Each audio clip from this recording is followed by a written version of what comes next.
Бейнебаянды бастамас бұрын айта кетейін. Каналға аз ғана адам жетпей тұр. Подписка басып өтсеңіздер, разы боламын. Бұл оқиға шын өмірден алынған. Жүрегіңізді тебірентетін, ойландыратын шынайы әңгімелерді осы видеодан тамашалаңыз. 53 жасында тағы да ақ көйлек кием деп ешқашан ойламаппын. Жастық шағында тұрмыс құрып, ұзақ жыл отасқан күйеуімнен 5 жыл бұрын айырылғанмын. 3 балам өсіп, әрқайсысы өз алдына шаңырақ көтерген. Немерелерім де бар. Сол себепті өмірімнің қалған бөлігі тыныш өтеді деп ойлаған едім. Бірақ тағдыр адамның жоспарын сұрамайды екен. Ерланмен танысқанында 52 дедім. Ол менен 2 жас үлкен болатын. Әйелі бірнеше жыл бұрын қайтыс болған. Алғашында жай ғана амандасып жүрдік. Кейін әңгімеміз жараса бастады. Бір күні ол маған жалғыздықтан шаршадым деді. Мен үндемедім. Өйткені мен де шаршаған едім. Үйге келгенде балаларының бәрі өз тіршілігімен кетеді. Кешке жалғыз шай ішемін, теледидар қосып қоямын. Бірақ үйдің іші бәрібір тым тыныш болатын. Бір жылдан кейін Ерлан маған ұсыныс жасады. Алғашында келіспедім. Осы жаста ел не дейді? Балаларым қалай қабылдайды деген ой маза бермеді. Бірақ балаларының өзі күтпеген жауап айтты. Анашым, сіз де бақытты болуға лайықсыз деді қызым. Сол сөзден кейін жүрегін жөп сала берді. Сөйтіп көктемнің соңында той болатын болып шешілді. Той болатын күн тез келді. Таңертеңнен бастап үйдің іші адамға толды. Көршілер, туыстар, құдалар, бәрі қарбалас. Біреулер қуанып жатса, біреулер сыбырласып жүргенде байқап қалдым. 53-те келін болғанды қараш. Қазіргінің адамдары қызық. Ұялмайды екен. Осындай сөздердің үзінділері құлағыма жетіп жатты. Бұрын болса қатты ренжір едім. Бұл жолы мән бермеуге тырыстым. Өйткені өз бақытым үшін ұялатында ештеңе істеген жоқпын. Кешке қарай беташар басталды. Домбыра үні естіліп, той қыза түсті. Бетіме ақ орамал жабылған сәтте жүрегім ерекше толқыды. Жымадағы қызда емес екенмін. Қазір бәрін кереңірек сезінеді екенсің. Әр сөздің салмағы бар. Әр адамның ниеті көрінеді. Сол кезде болашақ енемнің даусын естідім. Келініміз ақылды болсын, үйдің берекесін кіргізсін деді. Даусы жылы шыққандай болды. Іштей қуанып қалдым. Мүмкін бәрі жақсы болатын шығар деп ойладым. Бірақ мен қатты қателескен екенмін. Түнде той аяқталған соң шаршап әрең отырдым. Күні бойы аяқтан тік тұрғандықтан белім де ауырып кеткен. Ерлан екеумізге арнайы бөлме дайындап қойыпты. Үй үлкен екен, ауласы кең. Бірақ маған бәрі жат сезілді. Жаңа үй, жаңа адамдар, жаңа өмір. Ұйықтар алдында ұзақ ойланып жаттым. Ертеңнен бастап бұл үйде келін атанамын. 53 жастағы келін. Өмір қызық екен. Сол оймен көзім ілініп кеткен. Таңертең ерте оянып кеттім. Сырттан адамдардың дауысы естіледі. Ас үй жақта әйелдер шай дайындап жүрген сияқты. Бетімді жуып, сыртқа шықтым. Бәрі маған қарап тұрғандай көрінді. Бірақ ешкім ештеңе демеді. Мен де амандасып, ас дайындауға көмектесе бастадым. Бір кезде 2 әйелдің сыбырласқанын естіп қалдым. Көрдің бе? Иә. Апасы барып қарап шыққан екен. Мен тоқтап қалдым. Нені қарап шыққан? Әйелдер бір-біріне қарап қалды. Ештеңе емес. Дауыстары өзгеріп кетті. Бірақ көңіліме күдік кірді. Бір нәрсе болғаны анық еді. Түске қарай дастархан басында отырғанбыз. Сол кезде қайынсінім күліп жіберді. Анам да қызық өзі. Бөлме іші тынышталып қалды. Енесі оған көзін аларта қарады. Артық сөйлеме, бірақ сөз айтылып қойған еді. Не болды? Деп сұрадым. Ешкім жауап бермеді.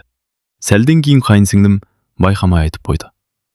Таңертең төсектерінді тексеріп шыққан ғой. Қолындағы кесе дір ете қалды. Бөлме іші тағы да тынышталып кетті. Ал мен естігеніме сене алмадым. Қалай тексерді? Ешкім үндемеді. Тек енем ғана салқын жүзбен шайын ішіп отырды. Жүрегім дүрсілдеп кетті. 53 жастағы әйелмін. 3 баланың анасымын. Немере сүйіп отырған адаммын.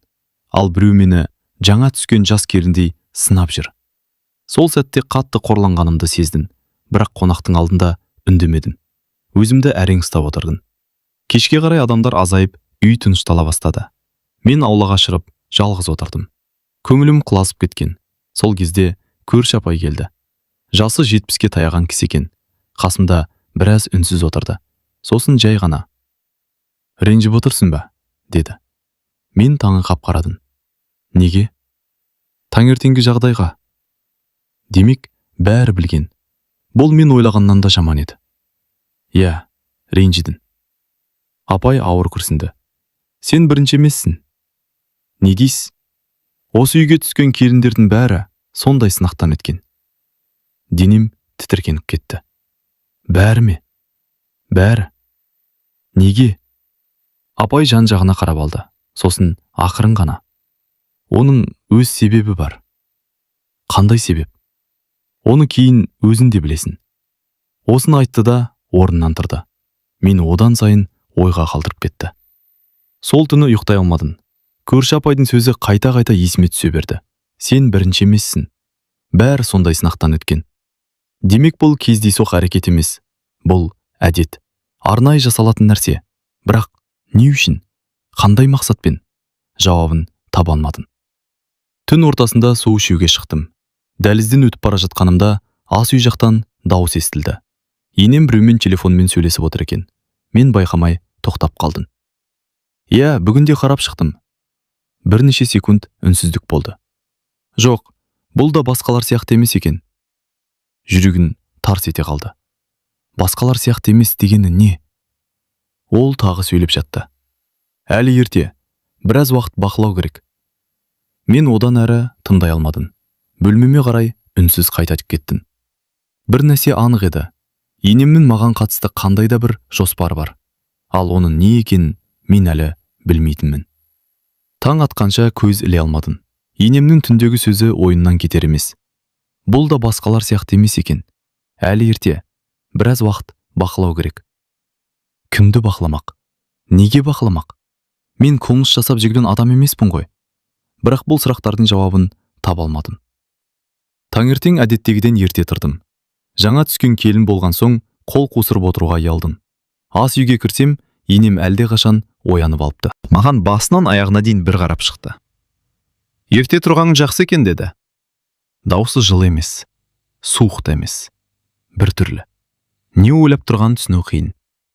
Мен үндемей шай дайындауға кірістім. Бір кезде «Қамыр илей аласың ба?» деді. Әрине. Көрейік онда. Сол күні таңғы асты түгел өзім дайындадым. Бауырсақ пісірдім, шай қойдым, дастархан жайдым. Бірақ енемнің жүзінен ризашылық көрмедім. Керісінше, кемшілік іздеп отырғандай көрінді. Түске қарай үйге туыстар келе бастады. Тойдан кейінгі қонақтар. Әйелдер бөлек отырды.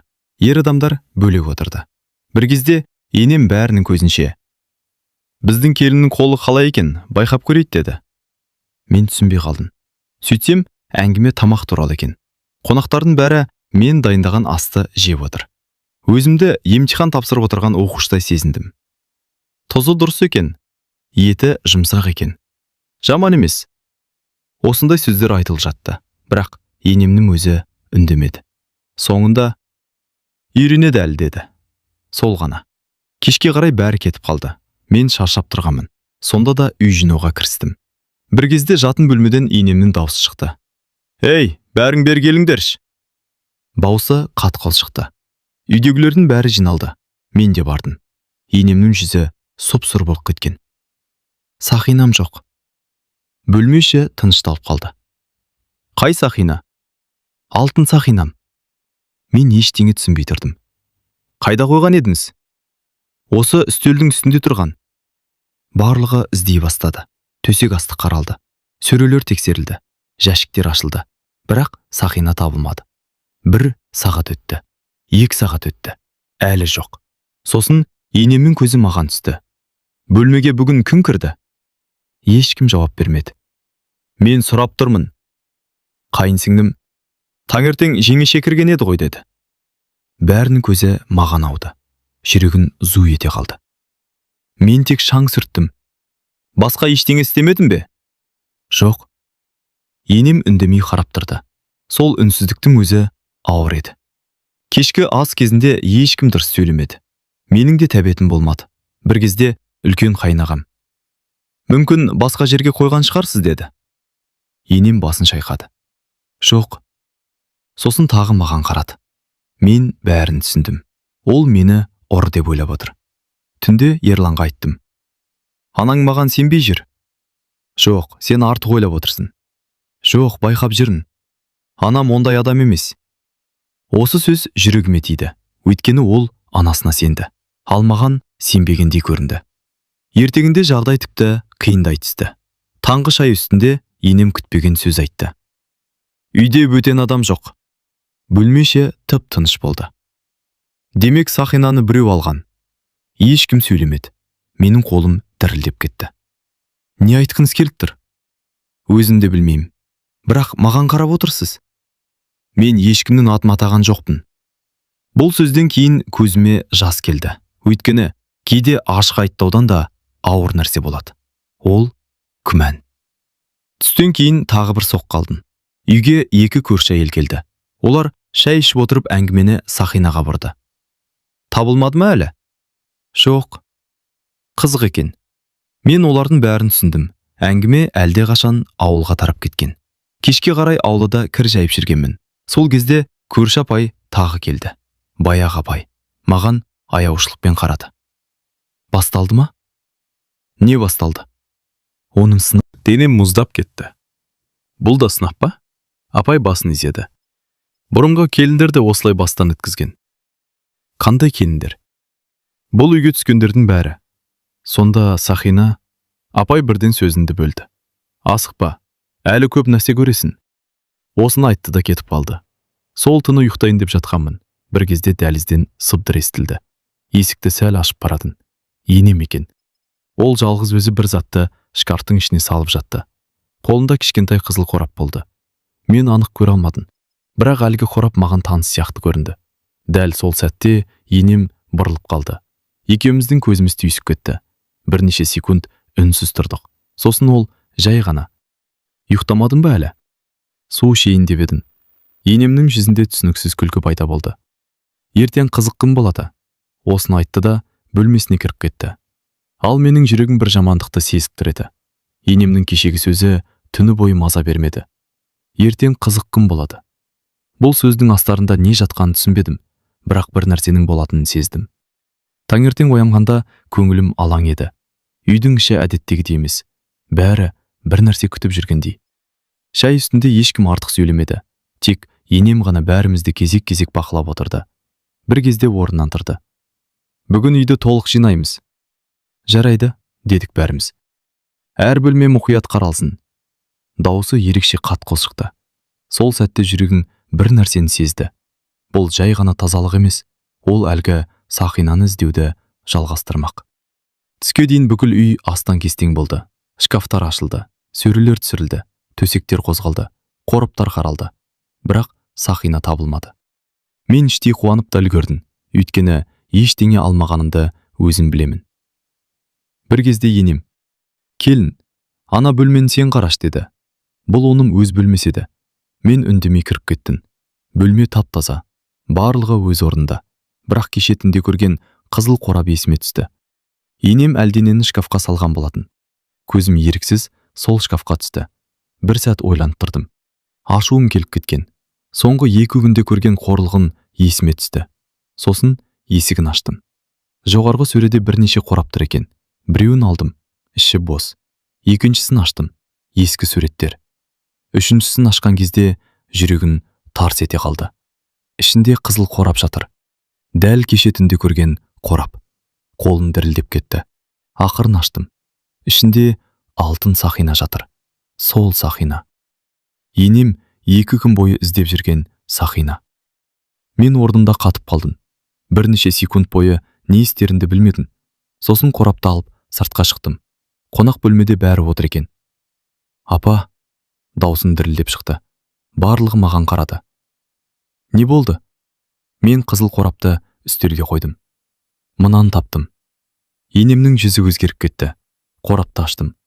Алтын Сақина жарқ ете қалды. Бөлме үшін үнсіздік басты. Бірінші болып қайынсіңлім сөйледі. "Міне ғой Сақина." Үлкен қайнағам таңғалып қалды. "Қайдан шықты?" "Шкафтан таптым." "Қай шкафтан?" "Апайдың бөлмесінен." Барлығы енеме қарады. Мен де қарадым. Өмірімде алғаш рет оның жүзінен абыржу көрдім. Бірақ ол тез өз-өзін жинап алды. Ұмытып қойған шығармын." Үйдегілер бірден тыныштала қалды. "Иә, ондай болады ғой. Жасы келген соң ұмытады адам." Ештеңе етпейді. Әңгіме жабыла салды. Бірақ менің ішінде бір нәрсе үзілді. 2 күн бойы мені ұры сияқты көрсеткен адамдар енді ештеңе болмағандай отыр. Ешкім кешіріңіз деп айтпады. Ешкім сізді бекер күдіктендірдік демеді. Енем де үндемеді. Сақинасын алып, қалтасына салып қойды. Болды. Бәрі аяқталғандай. Бірақ мен үшін аяқталмаған еді. Кешке қарай Ерлан жұмыстан келді. Мен бәрін айтып бердім. О біраз үнсіз отырды. Сосын, табылған жақсы болған екен деді. Мен таңырқап қалдым. Бар айтатыным осы ма? Не деуім керек? Мені 2 күн бойы күдіктендірді ғой. Анам әдейі істемеген шығар. Осы сөзден кейін көзіме жас келді. Сен шынымен солай ойлайсың ба? Әрине. Онда неге Сақина дәл өз шкафынан шықты? Ерлан жауап бере алмады. Бірақ анасын да кінәламады. Сол сәтте өзімді жалғыз сезіндім. Келесі күні ауыл дүкеніне бардым. Жолда көрші апайды кездестірдім. Ол бәрін естіп қойыпты. Табылыпты ғой? Иә. Апай басын шайқады. Күткенім сол еді. Сіз бәрін білесіз бе? Ол маған ұзақ қарады. Сосын, біразын білем. Сонда бұл шынымен кездейсоқ емес пе? Апай ауыр күрсінді. Қызым, кей адамдар билікті жақсы көреді. Не айтқыңыз келеді? Ол келіндерін сынағанды ұнатады. Неге? Өйткені бәрі өз айтқанымен жүргенін қалайды. Бұл сөздер жүрегіме қадалып қалды. Үйге қайтып келе жатқанда көп нәрсені ойладым. Мүмкін шынымен бәрі әдейі жасалған шығар. Мүмкін мені тексеріп жүрген шығар. Мүмкін бұл тек бастамас шығар. Бірақ дәлел жоқ. Сондықтан ештеңе айта алмаймын. Сол түні күтпеген жағдай болды. Сағат 11 шамасында су ішуге тұрдым. Ас үйге жақындағанда 2 адамның дауысын естідім. Енем мен қайынсіңлім сөйлесіп отыр екен. Мен байқатпай тоқтап қалдым. Бұл жолда өтпеді, деді қайынсіңлім. Асықпа. Бірақ Сақина жоспары іске аспады ғой. Жүрегім тоқтап қалғандай болды. Басқасы бар, деді енем. Ол басқалардан қасықтау екен. Енді не істейсіз? Бірнеше секунд үнсіздік болды. Сосын енем жай ғана. Ең әлсіз жерін табамын. Денем тітіркеніп кетті. Әр адамның әлсіз жері болады. Оның да бар. Тек әлі таппадым. Мен үнсіз артқа шегіндім. Тынысым тарылып кеткен. Енді күмән қалмаған еді. Сақина кездейсоқ жоғалмаған. Мені бекер күдіктендірмеген. Бұл әдейі жасалған. Ал енем тоқтайтын түрі жоқ. Түнде естіген әңгімеден кейін менің күмәнім толық сейілді. Енемнің мені сынап жүргені анық еді. Бірақ не үшін? 53 жастағы әйелді қорлап, кексеріп, күдіктендірудің не қажеті бар? Осы сұрақ миымнан кетпеді. Келесі бірнеше күн сырттай тыныш өтті. Енем бұрынғыдай қатты тиісіп сөйлеген жоқ. Бірақ мен оның әр қадамымды бақылап жүргенін сезетінмін. Қай уақытта тұратынымды, қайда баратынымды, кіммен сөйлесетінімді бәрін байқап жүрді. Ал мен де сақ бола бастадым. Бір күні үйдегілердің бәрі тойға кетті. Ерлан аудан орталығына кеткен. Қайынсіңлім құрбысының үйінде. Үйде тек мен енем қалдық. Түске қарай енем де көрші ауылдағы құдалыққа кететін болды. Үйге қара, деді кетерінде. Жарайды. Қақпа жабылған соң үйде жалғыз қалдым. Сирек болатын жағдай еді.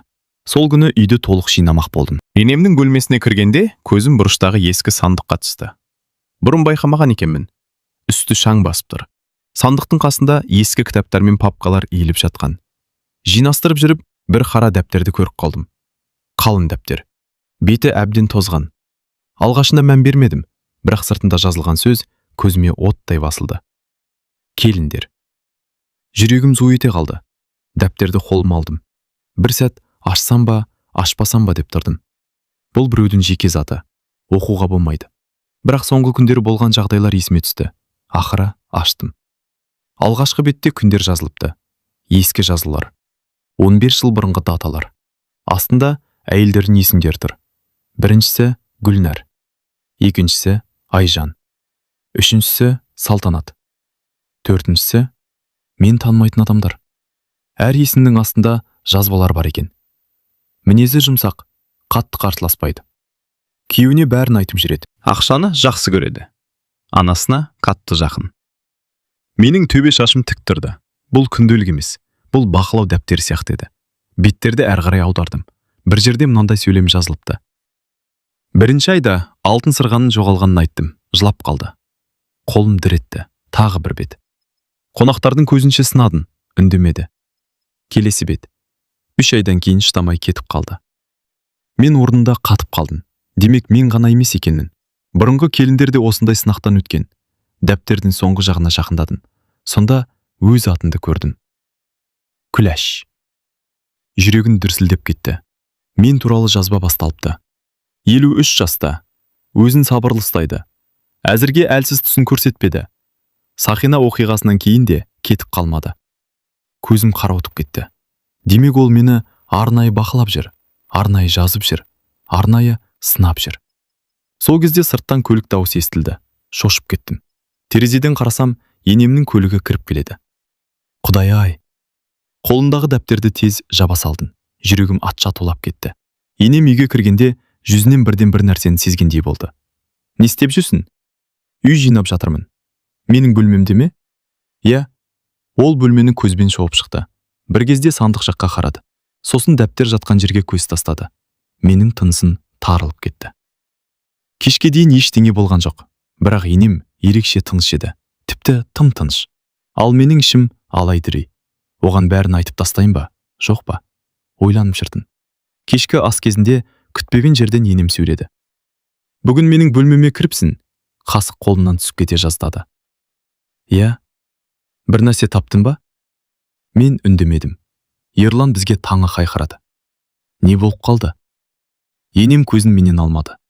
Сұра келініңнен. Бөлмеші тып-тыныш болды. Мен де үнсіз қалмадым.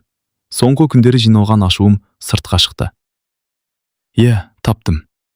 Ерлан таңғалып қарады. Не таптым? Мен енеме тіке қарадым. Дәптеріңізді таптым. Енемнің жүзі сұрланып кетті. Қандай дәптер? Келіндер туралы жазатын дәптеріңізді.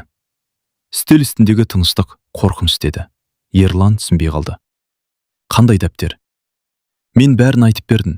Гүлнәр туралы, Айжан туралы, Сақина туралы, сынақтар туралы, барлығын. Ерланның жүзі өзгеріп бара жатты. Ал енем үнсіз отырды. Бір кезде ол орнынан атып тұрды. Менің заттарымды ақтаруға кім рұқсат берді? Ал мені қорлауға кім рұқсат берді? Мен де орнынан тұрдым. Өмірімде алғаш рет оған дауыс көтердім. Жетер енді. Не жетер? Мені адам сияқты қабылдамай жүргеніңіз жетер. Мен тек отбасыма кім келгенін білгім келді. Онда неге бәрін жазып жүрсіз? Өйткені тәжірибем бар. Бұл тәжірибе емес, бұл қорлау. Үй ішінде үлкен жанжал басталды.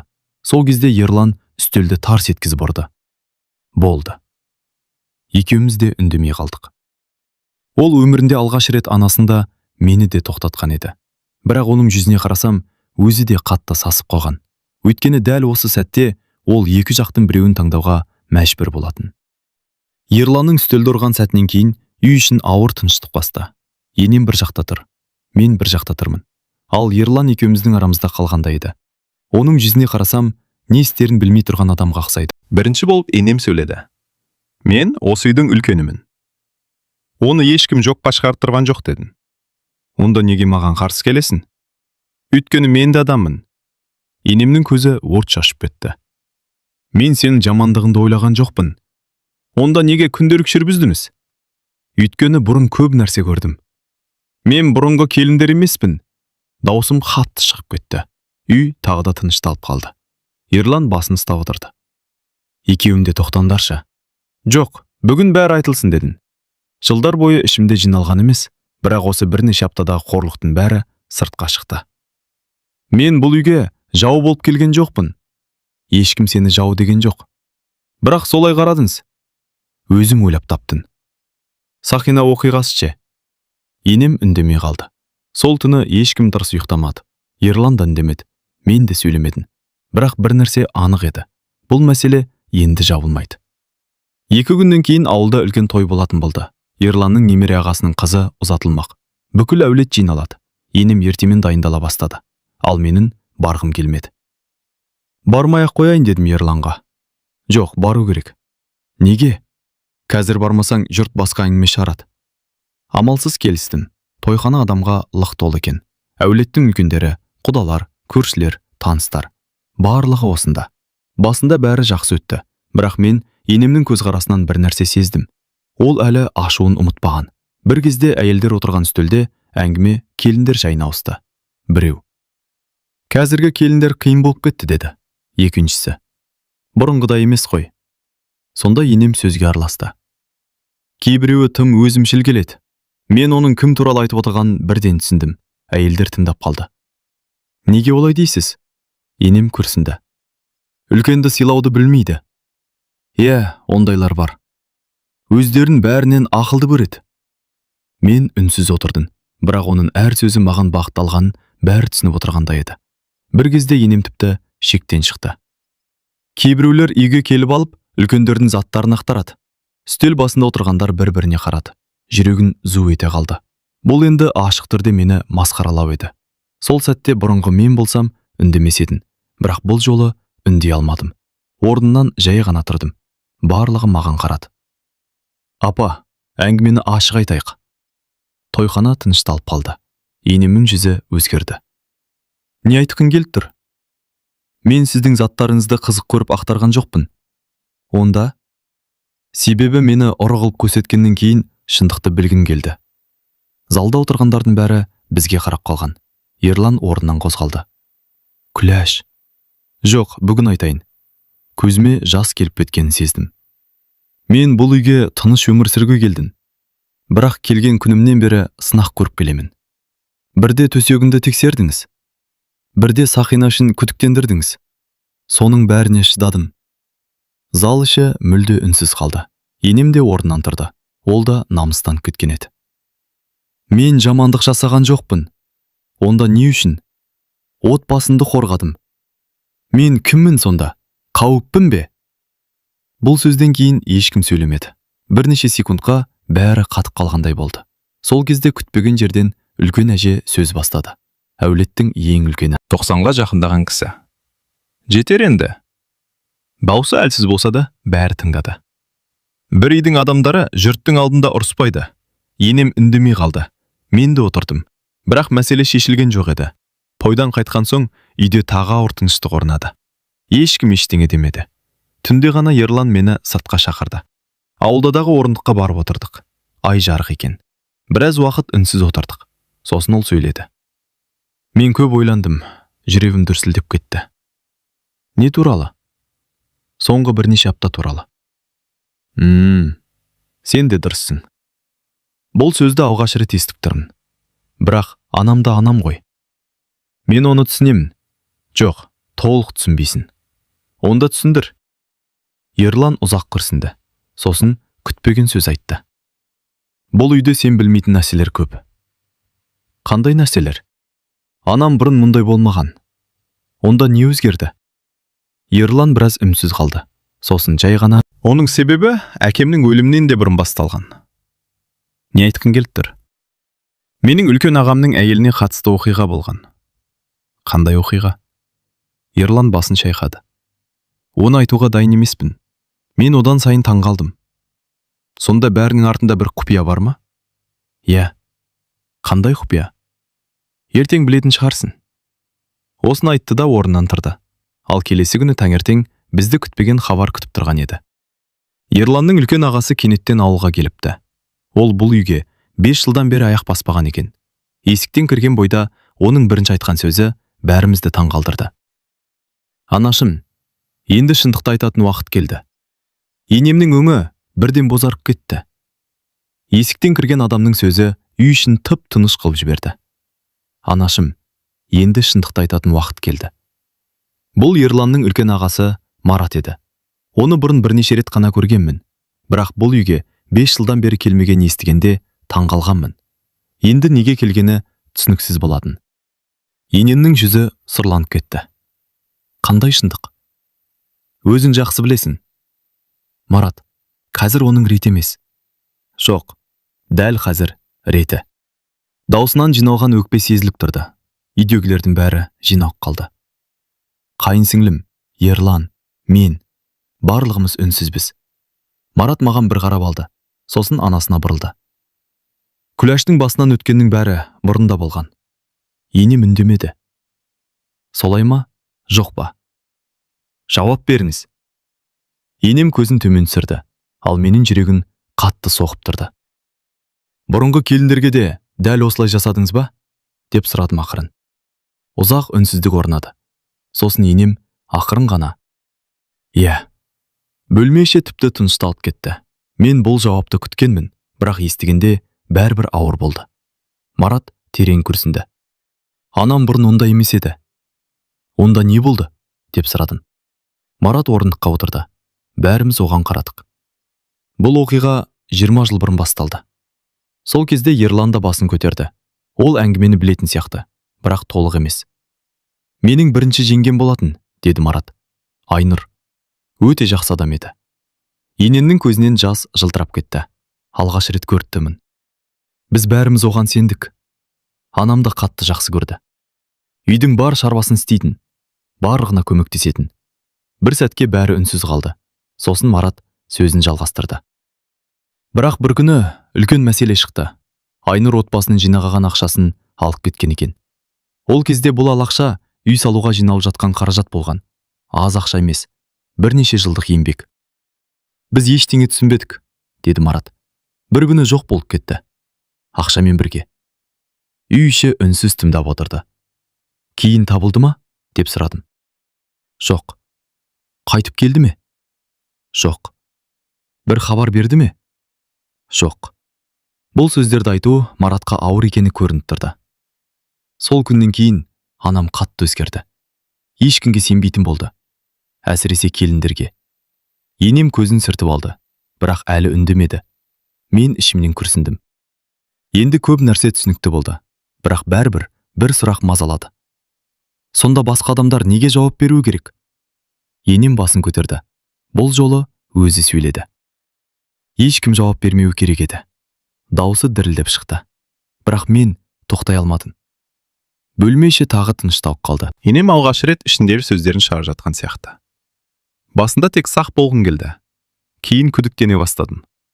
Кейін бәрінен жамандық күтетін болдым. Ол жылап жіберді. Мен оны алғаш рет әлсіз күйде көріп тұрмын. Соңғы бірнеше аптада тек қатал, суық адамды ғана көргенмін. Ал қазір алдында шаршаған ана отыр.